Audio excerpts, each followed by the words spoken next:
60-10 or a 60-13, and this is a 3/32 rod. So we drag slag, and I'm gonna show you how to get it started. You want to strike it. Everybody familiar with a striking a match, right? Yeah. You know how you just strike it? When you hit a match, you don't do this here, right? When you get ready to strike a match, you don't do this, do you? Nah. You kind of do this. Yeah.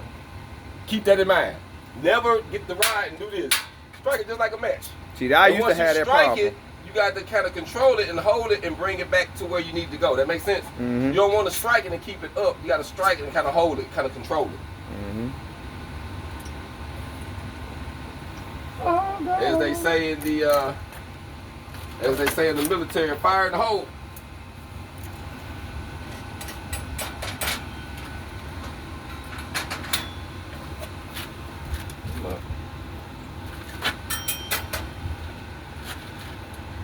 Okay. My bad. It had jumped on me. See, it got the little stations. So when I reset it, it kicked it back to me. Yeah, it put it on mid. All right, you ready? Yep.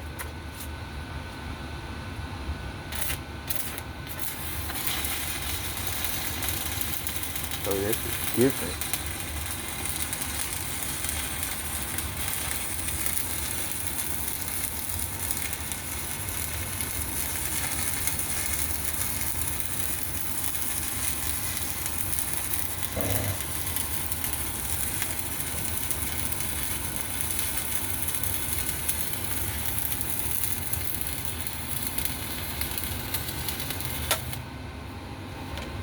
All right, what y'all notice? How you spark it? Start it off. So you see how this rod, how I kept it real tight. Now you see how this slag is starting to come off? That means my travel speed was good. This is what you call a scorpion tail. Look at that. Yep. Now you wouldn't have thought that welder looked like that from using this wood. I can see the way you looking. Hey, somebody go give me the chip. Hey, give me the chip and hammer. Yep. I already know. Soon you was done, I ain't seen it in your back pocket. And I was looking for it too. It was on the workstation.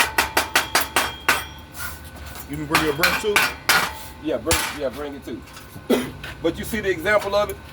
All you gotta do is keep it tight, fam, and drag it, and keep that same distance. I think I can do it. Now I'm finna do one. I'm gonna do one up here. I'm gonna do it intentionally. I'm gonna mess it up, but I'm gonna show you what it looks like if you off. That makes sense? I'm gonna intentionally mess this up. So all I'm gonna do, I'm gonna start it off, but actually I hate to put it. I'm gonna put it right up here. I really hate to mess with this. I'm gonna put it right up here at the top and then go back over it. But I'm gonna show you what'll happen if you do it wrong. This is if you strike it wrong too. That was my biggest problem right there. This is getting stuck. I can't tell you how many times I see people do that for 30 minutes. Hey, hey, cause I was like that too. It's gonna get you. He's probably like, man, I think I'm gonna do this. You be doing this forever. And they be like, man, what the hell? Bro, I was doing that every day I got to class. You gotta get a finesse. Just watch how I finesse it. But as you get used to it, you'll get used to it. Now, y'all see how tight I got it? Yep. Now this is when you're doing 2-4 weight. You see that? You 2-4 weight. You see how it's popping everywhere? You don't want that way too far away from it. I got BBs all over everywhere. Now you want to get it where you can control it. You hear that sound? Yep. You're right back into the bacon.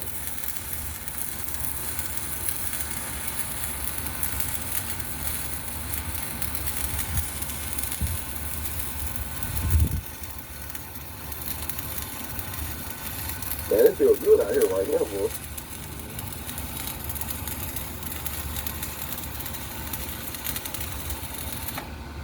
Well, y'all taking me back to Phoenix when I was out there dropping dimes, picking up that iron, friend. Woo, look at that money. Now look at the difference from the front.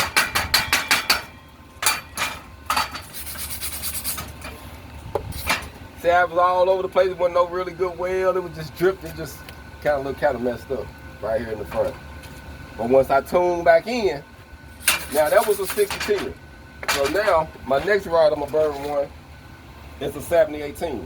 Now, the 70-18 rod, the 60-13 I just burnt. Normally you'll use that on, you know, some of those ornamental gates and those handrails that you see that's been those nice brick houses that you ever seen them.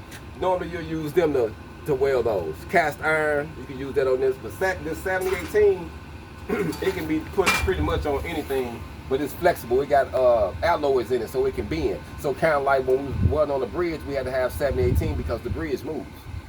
You see what I'm saying? And buildings do too. You might not notice them, the real tall ones, they moving like this all the time. Yeah. So if you use a rod like this on there, it'll break, it'll crack. Because it ain't got no alloys in it. That's why that's when it say 7018, that 8 means it got 8 different alloys in it to make it flexible, to make it flex. So this is the rod you can use on a farm, messing with cars, fixing bikes, so anything outside. Like this is the best rod to go to. Is it like a filler metal? Is it like a filler? Yeah, it's like a filler metal. Yeah, it's like it's like the TIG, like using the TIG wire with no flux on it. Yeah. You know what I'm saying? But this is just a stronger metal though. It got more alloy in it. You know what I mean? Just a more alloy in it. More aggressive. Yeah. Now check this one out. This one right here, like I say, it don't burn. It ain't like this one that we just did. It's gonna be a little bit more smoother. So it's almost I call it the Cadillac or stick rod.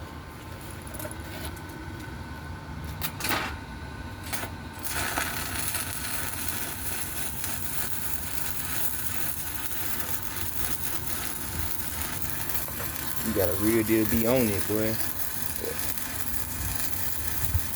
At the same time, you gotta try not to. Do it seem like you're too far away because how long your stick is? Remember, your stick is steady disappearing. So you steady pushing down too. Yeah, it's like it's going away. Well, your stick is, so imagine a crayon.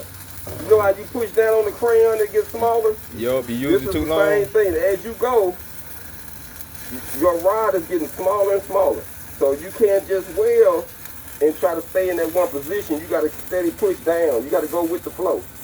You see how my hand is steady going down? That's the only thing I notice people start off.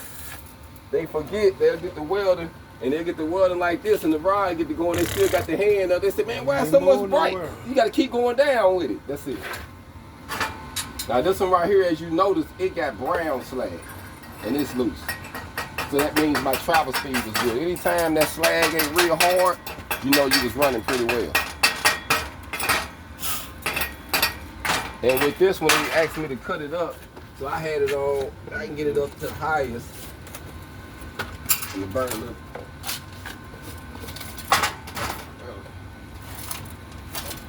But then see, normally, like I say, these rods, you're gonna get them in little pound bags, but for construction, if you're doing outside construction, repairs, working on pipe, man, this is it right here. You know what I'm saying?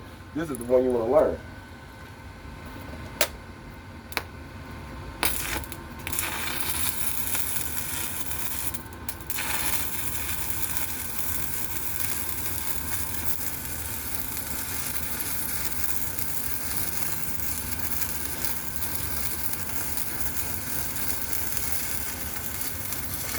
Yeah, you got that finesse down pat too. How to get that fire started. It's real easy. You gotta, like you said, relighting the match. All right, who going first? Me!